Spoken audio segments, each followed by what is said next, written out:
Allez, on se retrouve une fois encore après les élections. Mesdames, Messieurs, bonsoir. On parle info continue et on en discute avec nos confrères. Nous sommes le mardi 13 janvier 2026. Après le scrutin donc, du 11 janvier dernier, les regards sont tournés vers la Commission électorale nationale autonome Sénat pour nous suivre pour les grandes tendances. En tout cas, la Cour constitutionnelle annonce les résultats au plus tard jeudi prochain. Pendant ce temps, candidats et membres de partis politiques en compétition ont les yeux rivés sur leur calculatrice. C'est la période de l'expérience des mathématiques et des commentaires passionnés. On en parle ce soir avec Paul Ano-Degueno. Paul Ano-Degueno, bonsoir. Bonsoir Ahab, bonsoir à mon cher ami en face. Bonsoir. Bonsoir mon frère Ahab, bonsoir mon cher ami Ano-Degueno. Comment vous avez vécu mardi et dimanche dernier les élections? Très bien. De toute façon, moi je suis allé voter. Être acteur politique et de façon scrupuleuse pour que l'émotion n'est-il pas l'illustration? Les choses se sont très bien déroulées. Je suis allé dans un café très très bien servi avec du sourire en parenthèse. C'est ça. Malheureusement également le constat aussi que nous avons tous connu qu'il y a eu un retard, un serré retard, je ne veux pas répéter. J'imagine que ça a été déjà dit plus mais c'était un constat. Je l'ai constaté également à mon bureau de vote. J'ai constaté également qu'il n'y avait presque pas de monde. Sachant que même là où moi, à mon siège, là où Bénin Web TV se situe, il y a eu même un centre de vote là, à mon siège, là où Bénin Web TV se situe, Donc, j'ai pu constater du début jusqu'à la fin l'affluence et malheureusement, ce n'était Forfaits famille sont illimités. L'affluence des jours d'élection. Vous, comment vous avez vécu le dimanche? Oui, merci Wahab, mais permettez-moi de faire d'abord une parenthèse avant d'aller. On commence par se féliciter parce que le mardi passé, on avait fait un média responsable et de quoi désormais ensemble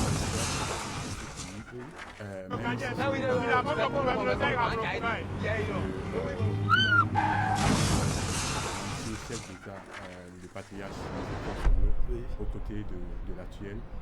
C'est vrai que tout le monde ne peut pas faire la même chose. Tout le monde ne peut pas être au même endroit. Mais nous souhaitons que chacun ayant son ensemble disons oui au bord du casque, stop à l'excès de Dès maintenant, étoile 155, étoile 13. D'accord. Et je continue. Une juste représentation. Un débat responsable, c'est la promesse d'élection.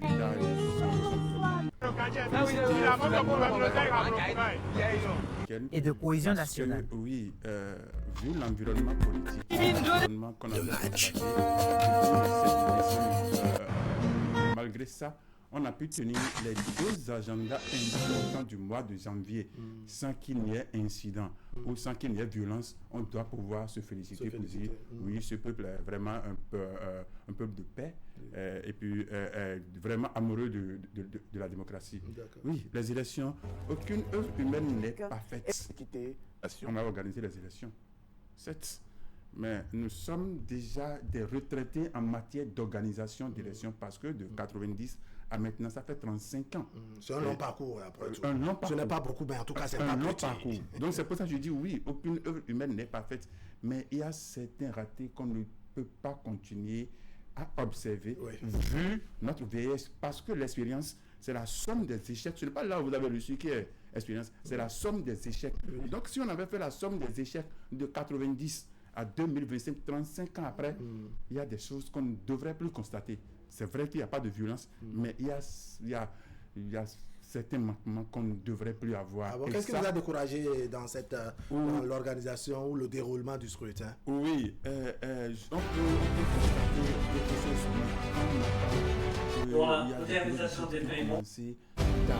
qui est propriétaire, qui n'est pas propriétaire, qui est acheteur. Les élections, ce n'est pas la veille qu'on nous a dit qu'on veut organiser les élections. Et la Sénat qui est là, c'est que une Sénat n'est pas pérenne, mais cette Sénat a fait déjà au moins un certain nombre d'années. En 2023, c'est cette Sénat qui avait organisé les élections et qui avait déjà constaté les ratés qui doit pouvoir les corriger. Donc, et cette Sénat qui a fait un travail que on va dire sérieux, parce que c'est cette Sénat qui a étudié les dossiers, qui a trouvé que telle chose manque, donc cette Sénat ne devrait pas se retrouver en difficulté face à l'organisation des élections et surtout difficultés, c'est-à-dire quoi, qui manque du matériel pour l'ouverture des bureaux de vote et encore où? À Cotonou, on peut me dire ailleurs, ça vous a vraiment gêné. Cotonou qui est à 1 minute, même Cotonou qui abrite, disons, le siège de la CEDA. Bon, pour la note de Guénon fini, je dirais les commentaires liés au retard, parce que oui, unanimement, on reconnaît les organisations et les observateurs sont unanimes sur le fait qu'à certains endroits, le vote a démarré avec le retard. Sans doute que la Sénat a pris également note et nous reviendra sur les raisons claires qui justifient, je dirais, cet état de choses. Mais il y a qu'en dépit de tout, en dépit du fait que beaucoup devraient se fâcher, on a réussi à terminer cette journée du vote sans heurts, sans violence et autres, même dans les régions qui par le passé s'étaient illustrées par les scènes de violence. Bon, moi, comme je l'avais souvent dit ici, que le peuple béninois, nos politiques ont tendance souvent à penser que ce peuple-là est toujours godillot. Mais c'est faux. C'est un peuple assez sérieux. Ce n'est plus un peuple qu'on peut facilement manipuler. Non, c'est un peuple assez mature, qui de jour en jour comprend les enjeux. Les enjeux. Le peuple béninois sait que le dimanche dernier, c'était un jour de faute. Ce n'était pas un jour de violence. Ce n'était pas un jour de manifestation. Et vous avez vu comment les gens respectaient les consignes. On avait dit qu'il n'y a pas jour de marché, il n'y a pas de rassemblement. Vous n'allez pas voir de rassemblement. Il n'y en avait pas eu. C'est que les gens comprennent, le peuple comprend. Malheureusement, ce sont nos politiques qui ne comprennent pas, qui n'ont toujours pas intégré le fait que le peuple comprend déjà. Vous voyez, donc, non, moi ça ne m'a pas surpris, cela. Ça ne m'a pas du tout surpris. Et d'ailleurs, on l'avait déjà vu par les élections passées, même s'il y avait eu dans le temps quelques brebis galeuses, mais on avait quand même vu déjà que c'est un peuple qui votait dans la tranquillité. Et donc, ce n'est pas cette fois-ci qu'ils vont... D'accord. Alors, Delphin Gangara, il n'y a que dans les discours, les propos du chef de l'État, même le tout récent, il y a une formule, une expression qui revient constamment, le changement de l'état d'esprit des Béninois, pour ainsi dire. Est-ce que c'est ça qui se matérialise par ce calme qu'on a noté, cette non-violence qu'on a notée au cours du scrutin du dimanche? Oui, la maturité du peuple béninois n'est plus à démontrer. On l'a montré déjà plusieurs fois, pour ne pas aller trop loin. Déjà, le 7 décembre passé, c'est la maturité du peuple béninois qui a fait que les choses ont pu être maîtrisées jusqu'à un niveau donné. Parce que si c'était ailleurs, que dès qu'on entend plan où les gens se mettent dans les rues, si c'était ça, c'est autre chose. Donc, cette maturité s'affiche et puis se sent à chaque niveau. Donc, si on a pu voter dans la tranquillité et puis dans la paix, c'est parce que, tel qu'il a dit, le peuple est mature. Les gens ne se laissent plus tellement trop manipulés par certaines choses. Mais toujours est-il, en tout cas, il faut toujours dire que certains sont un tout petit peu nostalgique de ce moment de manipulation et qui pense qu'on peut toujours continuer à manipuler le citoyen béninois. Et c'est pour ça, il faut dire, oui, c'est pour une première fois qu'on a fait une élection couplée. Ça s'est bien passé, c'est sûr qu'il y a des ratés et qui seront peut-être corrigés, mais c'est vrai que avant on organisait les élections pratiquement chaque année, mais maintenant c'est 7 ans. Donc c'est après 7 ans qu'on pourra mettre en exécution les corrections qu'on fera maintenant. Mais là encore, il y a autre chose, parce qu'on a organisé les élections. Mais c'est l'après-élection qu'il faut commencer par voir, parce que à chaque niveau, il y a deux formules. Que ce soit les élections municipales, il y a deux formules. Que ce soit les élections législatives, il y a deux formules. Et donc, c'est maintenant le calcul et l'application des formules. C'est à ce niveau qu'il y a un autre débat. Un autre débat. Et on va espérer également que tout se passe dans le calme. Mais dans tous les cas, on attend toujours ça qui a la fière. Parce que n'oublions pas qu'en avril prochain, il y a la présidentielle. Donc vraiment, cette fois-ci, on l'attend de pied ferme. Moi, j'essaie quand même de lui donner de lui trouver encore une forme d'état de grâce. Voilà. Mais franchement, on attend vraiment sur la présidentielle et on espère vraiment que Anne Griffe, vraiment la honte que notre pays a connue par le dimanche dernier, vraiment, qu'on va nous épargner de cela les prochaines fois. Oui, sans doute que, comme on le dit, la Sénat a pris bonne note, n'est-ce pas, et que les corrections pour pour les élections, pour la présidentielle puisse être apportée, ces corrections soient apportées. Alors, Paul Arnaud Degueno, il y a un autre débat en cours actuellement, c'est que quand on a fini de voter, quand on a fini de dire que oui, il y a retard, quand on a fini de dire qu'il y a le calme, c'est qu'on a les yeux rivés désormais sur les calculatrices. D'un côté, on a les oreilles tendues vers la Sénat et autres pour ne serait-ce que les grandes tendances, les résultats et autres. Comment vous voyez, je dirais, cette ambiance au niveau des états-majors des partis politiques et même dans l'opinion publique? Déjà, j'ai suivi un responsable politique la dernière fois. Oui. C'était sur la radio Peace FM que je salue vraiment au passage pour le travail magnifique qu'ils ont eu à faire le dimanche dernier. Et ce monsieur disait qu'ils ont constaté lors des dépouillements que les citoyens mettaient du cachet sur tous les partis politiques, sur le bulletin des municipales et sur le bulletin des législatives, ils votaient correctement. C'est-à-dire que les gens décidaient donc de faire bulletin nul pour les municipales et pour les législatives, ils votaient correctement. Et donc, il y a eu énormément de bulletins nuls. Donc, c'est déjà quelque chose à prendre en compte. L'autre chose, le message est passé. Exactement. L'autre chose, c'est que quand vous interrogez, ou bien vous vous approchez un peu donc des états-majors, les gens sont un peu...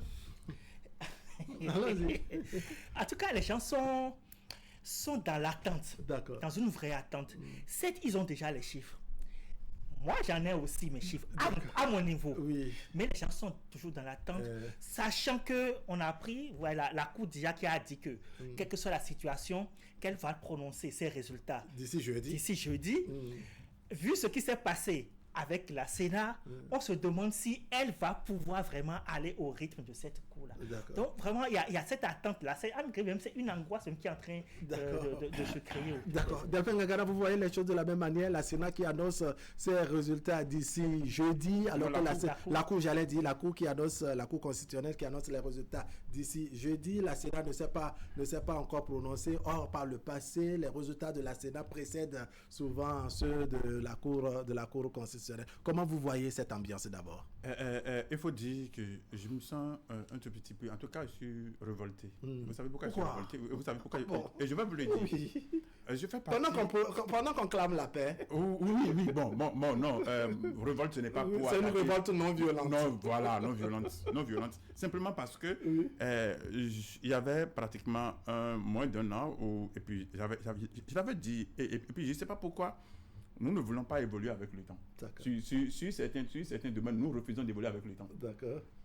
Je ne peux pas comprendre qu'on organise une élection à l'ère du numérique et que 2 jours après, que la Sénat n'est pas encore arrivée à dire les grandes tendances ou à donner même le résultat. Et vous savez pourquoi? Parce qu'aujourd'hui, tous les coordonnateurs d'arrondissement ont un smartphone en Android. Il suffit juste que la feuille de dépouillement, je ne dis pas, la feuille de compilation, je ne dis pas les feuilles de dépouillement. Les feuilles de dépouillement, ce n'est pas vous. Feuille de compilation et de centralisation, ce n'est pas arrondissement. On a 546 arrondissements. Ça veut dire que chaque CA peut déjà scanner sa feuille de compilation au niveau de l'arrondissement et envoyer déjà la nuit, parce que ça se fait déjà juste après la nuit. Oui, après le vote. Donc, il suffit juste que la Sénat fasse la compilation aussi à son niveau dès qu'un CA envoie, dès qu'un coordinateur d'arrondissement envoie. La Sénat peut déjà cette nuit, un peu comme on dit une nuit électorale ou la veillée électorale, peut déjà faire la centralisation de tous les résultats sur le territoire national. Et ça, c'est très simple. Et non seulement ça, il peut même déjà créer une plateforme qui peut déjà leur permettre de renseigner et de le faire séance tenante. Donc, un peu comme ailleurs où on finit une élection et déjà à minuit, on dit celui qui a gagné. Pourquoi on ne peut pas faire ça? On a la possibilité, on a la capacité, on a les outils, c'est-à-dire les outils matériels, intellectuels pour le faire. Mais pourquoi ne l'a-t-on pas fait? Parce que moi, je ne comprends pas que jusqu'aujourd'hui, si la Cour décide de respecter les 72 c'est parce que la Cour estime qu'elle doit respecter ça et qu'elle a les outils pour le faire. Non, bon, pour la Sénat n'est pas encore en retard. Hein. On se dit que bon, il y a la nuit d'aujourd'hui mardi, on a encore la journée de demain mercredi. Et pourquoi pas les premières heures de jeudi? Je ne parle même pas de retard, je parle même de ce qu'on doit. On pouvait l'avoir dans la même soirée ou plus tard le lundi matin. On vous aurait compris. Je renchéris parce que avec tous les investissements que nous avons faits au niveau du numérique, où il y a eu un pléthore de services qui ont été numérisés et qu'on n'est pas... Et qui soulagent les concitoyens pour le compléter. Ça fait même partie des grandes réalisations du régime actuel et qu'on n'ait pas pu penser qu'au moins on pouvait avoir un tel système pour notre Sénat, sachant que c'est quand même le cœur de notre démocratie, ce sont les élections. Et qu'on n'ait pas pu penser à cela et qu'on soit encore toujours dans la méthode tellement ancienne, archaïque, alors que il y a quand même des pays à côté. Hein. On a vu le cas du Sénégal à côté, on a vu beaucoup d'autres pays en Afrique. Donc, ce n'est même plus une question de blanc. Puisque avant, on se cachait derrière ça, mais aujourd'hui, on veut quand même qu'il y a des frères d'à côté qui le font très bien. Et nous, en tant que grande démocratie, en Afrique, sinon la première pendant longtemps, nous sommes encore en 2025 à toujours traîner des fiches, des feuilles. Non, franchement, ça fait pas bien. Ça fait pas bien. Et ça interpelle tout le monde, que ce soit le régime de Patrice Talon, que ce soit nous-mêmes, que ce soit la Cour, la Sénat elle-même, hein, la Sénat avec le président Sakalafia. Non, franchement, ce n'est pas bien. Ce n'est pas bien. Je n'ai pas envie de rajouter à tout ce qui a été dit, notamment le retard, etc. Parce que quand on met tout ce cocktail-là ensemble, là, non, c'est pas bien. D'accord. Alors, toujours cette question d'attente. On se dit comment les partis politiques, dans leurs états-majors, comment les candidats eux-mêmes sont en train de vivre, je dirais, ces moments qui précèdent les résultats. C'est pour ça, je vais vous dire, si les partis politiques avaient vraiment connaissance du code électoral, selon l'article 92, je pense bien, si je ne me trompe, c'était 92 du code électoral. C'est que tous les partis politiques, jusqu'à la date d'aujourd'hui, devraient déjà avoir leurs résultats à leur niveau, mais ils ne peuvent pas vraiment publier ou faire quoi que ce soit parce que les partis politiques ne sont pas habilités à le faire. Parce que le code a bien dit que chaque parti politique a l'obligation d'envoyer un représentant à chaque bureau de vote et qu'à la fin, le représentant, on doit pouvoir lui donner une copie de la feuille de dépouillement. Ça veut dire que si un parti politique est bien organisé, il peut déjà centraliser à son niveau pouvoir, est-ce que je remplis les conditions de 10% ou je remplis les conditions de 20%? Est-ce que je remplis les conditions de 10% pour l'autre? Est-ce que je remplis les conditions de 40% plus 1? Puis il y a encore une autre condition, 40% plus 1, et que beaucoup n'en parlent pas. Donc, les partis politiques devraient déjà avoir une idée de ce que ça peut être. Peut-être que c'est à ça que faisait référence tout à l'heure Paul Arnaud de Guénon, que les partis ont leur chiffres, lui aussi il a ses chiffres à son niveau, et la Sénat a ses chiffres. La Cour sans doute. Donc c'est pour ça on doit pouvoir se dire, en tout cas, mais pourquoi ça doit traîner au niveau de la Sénat? Ça ne devrait pas traîner au niveau de la Sénat. Parce que quoi? Quand les autres qui n'ont pas si tant de capacités, n'ont pas si tant de moyens, disposent même déjà des résultats, même si ce ne sont pas des résultats fiables, mais vous qui avez la pleine capacité d'avoir les résultats scientifiques, et si vous n'en donnez pas, les gens vont commencer par se dire, mais pourquoi? D'accord. Alors, est-ce que la Cour, n'est pas en train d'étudier les choses avec Munici? La Sénat n'est pas en train d'étudier les choses avec Munici. On se dit, quand même, ce sont des élections sensibles, les résultats, les données, de façon, en tout cas, à main levée comme ça, que c'est peut-être risqué. Il faut étudier les choses en profondeur, de manière à ce qu'une fois les résultats sortis, il n'y ait pas de contestation. Non, et je vais m'en tenir à mon expérience personnelle. J'avais fait la cellule informatique de la Sénat. C'était pendant les élections où le président Boni Yahi venait au pouvoir. En 2006, vous l'avez dit. Exactement. Donc, j'avais fait la cellule informatique. Et on avait assez rapidement compilé les résultats. C'était très rapide. Mais pourtant, si mes souvenirs sont bons, je crois que c'est 1 jour, 2 jours après que les résultats officiels sont sortis. Personnellement, dans le temps, je me suis posé des questions. Je n'ai pas compris qu'est-ce qui avait justifié ce temps d'attente, vu qu'au niveau de la cellule informatique, nous avons déjà fini de compiler les résultats. Et je voudrais même vous poser, voilà que ce n'est pas mon rôle, mais qu'est-ce qui justifie l'attente que l'on observe souvent dans la proclamation des résultats. Est-ce que étudier, réétudier, vérifier, revérifier, ça pose on a bien dit résultats provisoires. On n'a pas dit résultats définitifs. Non, mais vous voyez, vous voyez les grandes compilations. Est-ce que vous voyez vraiment la sensibilité lorsque la même institution vient vous dire tel résultat et qu'après la même institution revient dire autre chose sous prétexte que le premier résultat était provisoire. Est-ce que ça ne pose pas vraiment de problème avec la période ô combien sensible que nous traversons? Nous ne sommes pas en train de faire le procès de la Sénat. Pas du tout, et là vraiment pas du tout. Pas du tout. De discuter. Vous savez que ce n'est pas la Sénat qui détermine ou bien qui dit si un bulletin nul est totalement nul ou pas. C'est à la Cour d'en juger. Oui. Donc la Sénat, c'est de donner un résultat provisoire. Oui. Donc son résultat provisoire, contesté ou pas contesté, dès que la Cour donne, ça veut dire que c'est désormais le résultat de la Cour qui sera étudié et qui fera débat. Oui. Si la Sénat donne sur la base des informations dont elle dispose, la Cour viendra étudier parce que c'est la Cour qui se trouve être le juge définitif des résultats. Donc la Sénat ne donne que, c'est pourquoi on dit les grandes tendances. Quand on dit tendance, ne veut pas dire résultat définitif. Si je dis grande tendance, telle personne est dans tel ordre ou a pour le moment tel, et que après l'étude de la Cour, on a tel. C'est que la Cour est le correcteur. Oui. Donc la Cour a cette donnée qu'elle aurait étudié davantage. Alors, donc on ne peut pas dire que nous réétudions, nous réévaluons. Non, la Sénat ne réévalue pas les bulletins. La Sénat fait juste compilation des données venues du terrain et donne les grandes tendances. Et c'est la Cour qui fait le grand travail, revient même à la Cour, parce que c'est à la Cour de dire, si la Cour dit le bulletin est juste ou pas, c'est comme à la Cour. Donc on ne peut pas dire que c'est pas. Alors cette forme de discipline-là, comment vous l'expliquez également? Parce qu'avant, il y a ces partis aussi qui déjà proclamaient les résultats à leur manière, ne serait-ce que pour influencer, ou bien dire que c'est une façon d'alerter et qu'il ne faudrait pas que l'institution en charge de l'organisation des élections vienne dire toute autre chose. Mais cette fois-ci, on a noté un calme chez les différents candidats et les différentes formations politiques, aussi bien de l'opposition que de la mouvance. Vous expliquez ça comment concrètement? Non, là, effectivement, vous ne pouvez pas l'honorer. Non, mais il faut tirer chapeau au chef d'État actuel qui nous a disciplinés. Ah bon? Oui. Je pense que ça, là, il faut le dire, quoi. Il nous a disciplinés du plus bas niveau au sommet. D'accord. Tout le monde a été discipliné. Vous voyez, et c'est ça qui s'observe. Hein. Donc, non, ce n'est plus possible. Avant, c'était possible, mais aujourd'hui, non, vous ne pourrez plus. Parce qu'à pareil moment, on serait dans les résultats ne sont pas tombés, ni de la Sénat, ni de la Cour, mais bon, on voit déjà, surtout qu'on est en période de réseaux sociaux. Tout à fait. Et puis, la loi aujourd'hui aussi a été tellement pensée aussi. Vous voyez, on interdit déjà aux médias de dire quoi que ce soit.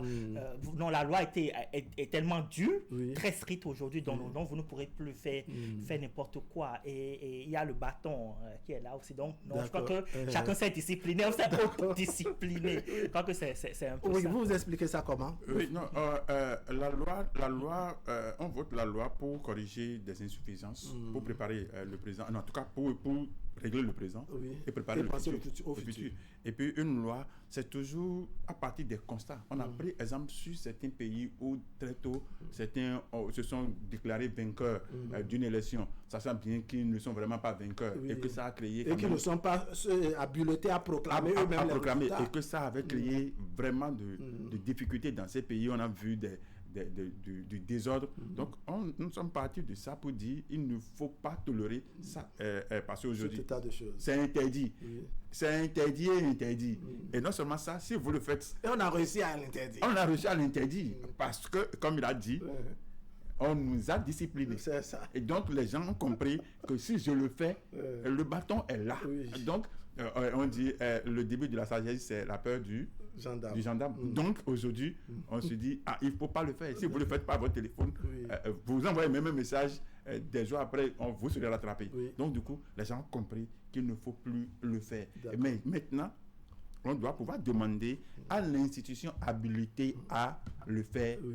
De le faire pour ne pas nous tendre les nerfs, parce que l'attente, ce n'est pas seulement les partis politiques qui attendent. La population attend, parce que je vais vous faire une confidence. Le lundi matin, à 6h du matin, dans une région, je ne sais pas si je vais donner la région, à 6h du matin, vous allez voir la population s'est levée et qui disait, c'est un peu comme pour dire, c'est dans leur langue, je ne peux pas exactement dire, mais quand j'ai demandé, on m'a dit, c'est que Baobab est tombé et que c'est nous qui sommes. Donc, nous ne voulons pas qu'on change. Mais pour eux, ils pensent qu'il suffit juste qu'un parti gagne dans une région, bien dans un arrondissement. Pour dire qu'il a gagné partout. Il a gagné un peu partout. Et je les avais vus à 6h du matin, des badauds, des vieilles, des vieux, ils étaient beaucoup assortis pour réclamer, pour dire oui, c'est tel parti qui a échoué chez nous, c'est tel parti qui a gagné chez nous, nous ne voulons pas qu'on change. Et ils ont marché jusqu'à aller à l'arrondissement de la localité. Mais c'est parce que cette population attendait quand même quelque chose. Et je me dis, une population qui s'est soulevée comme ça, est-ce que c'est spontané ou bien c'est un parti, c'est quelqu'un qui est derrière et qui actionne, qui active les choses. Et déjà, c'est le lundi matin, je vous dis le lundi. Juste au lendemain du scrutin. Pour que alors, Paul Arnaud Degueno, vous pensez vraiment que les nerfs des candidats, des partis politiques, des militants, sympathisants et même de la population, que ces nerfs sont mis à rude épreuve, vraiment? En tout cas, les miens. Ah bon? En tout cas, les miens. Non, mais puisque moi, je suis allé voter, vous comprenez? Moi, je suis allé voter. Donc, je suis impatient de savoir... Qu'est-ce qui vous presse pour autant? Ah non, attendez. Comment attendez, je suis allé voter. Vous n'êtes même pas candidat, vous êtes juste allé voter. Je veux avoir le résultat. Il faut que j'aille faire. Alors, pour vous qui avez voté, n'est-ce pas, si vous êtes si pressé, on se pose la question de savoir dans quel état d'âme serait, je dirais, un candidat ou les candidats. Non, j'imagine les partis politiques. Donc si nous sommes comme ça, j'imagine le cas. Non, donc du coup, il ne faut pas tendre les nerfs comme il a dit. J'ai envie de demander à la régie de vous apporter un bidon d'eau. Un bidon d'eau pour que vous soufflez. Vous savez, c'est envoyer quelqu'un en mission. C'est missionner quelqu'un. Oui. Donc, si vous envoyez quelqu'un en mission, on dit qui emprisonne un prisonnier. Si vous envoyez quelqu'un, c'est que vous-même vous êtes en mission. Mais celui que vous avez envoyé en mission, est-ce qu'il a eu l'aval vraiment pour être votre missionnaire ou je ne sais quoi là? Vous ne l'avez pas. Donc, vous êtes dans une attente de savoir est-ce que c'est lui ou ce n'est pas lui. Mais si ce n'est pas lui, c'est qui? Parce que, écoutez, on attend beaucoup de choses de cette élection. Ah bon? Mais oui. Qu'est-ce que vous attendez par exemple? Ce qu'on attend de cette élection, je vais vous dire. Parce que pour une première fois, on a organisé deux élections ensemble. On l'a réussi. Mais les résultats, c'est-à-dire quoi? C'est pour ça que je dis, il y a deux formules. Est-ce que les 20% seront atteints par tout le monde? L'accord de coalition parlementaire, ça va marcher comment?